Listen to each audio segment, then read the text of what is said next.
என் குரு சொன்னார் 3 மணிக்கு. எனக்கு எதுவுமே தெரியாது. வர போன மாதம் 3ஆம் தேதி தான் வந்தேன் நான் இங்கே. காமாட்சியை பார்த்தேன்.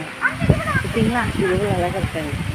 இது கோபுரம், இது குளம் பாருங்கள் எவ்வளோ அழகாக இருக்குது. ஆனால் நான் வந்தப்போ எனக்கு தெரியாது.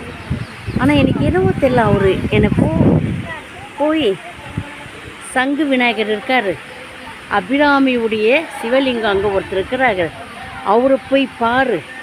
ஏன்னா அவர் வாமனர் இருக்கார் பாருங்க, உலகளந்த பெருமாள். அவர் லிங்கம் பூஜை பண்ண இதுதான் சக்தி வேணும்ன்ட்டு சொல்ல அவர் பண்ணாராம். அதனால் அந்த லிங்கம் போய் பாருன்னாரு. அதனால் அந்த லிங்கத்தை போய் சாமியை பார்த்துட்டு, உலகளந்த பெருமாளையும் பார்த்துட்டு, காமாட்சியை பார்த்துட்டு வந்திருக்கேன் நான். ரொம்ப மகிழ்ச்சியாக இருக்குது. என்னன்னு தெரியல, திடுக்குன்னு அவர் சொல்கிறாரு. எனக்குள்ளே அதான் நான் சொல்லுவேன், இந்த பிரபஞ்சத்தின் பேராற்றலை எனக்கு அளித்து என்னை வழிநடத்தி கொண்டு போகும் என்னுடைய குரு. அவர் என்ன சொல்கிறாரோ அதை தான் நான் இது மட்டும் செஞ்சுட்டுருக்கேன். மகிழ்ச்சியாக இருக்கிறேன். அவர் சொன்னார். இப்போ இது முடிச்சுட்டு ஏகாம்பரேஸ்வரர் கோயிலுக்கு நான் போகிறேன்.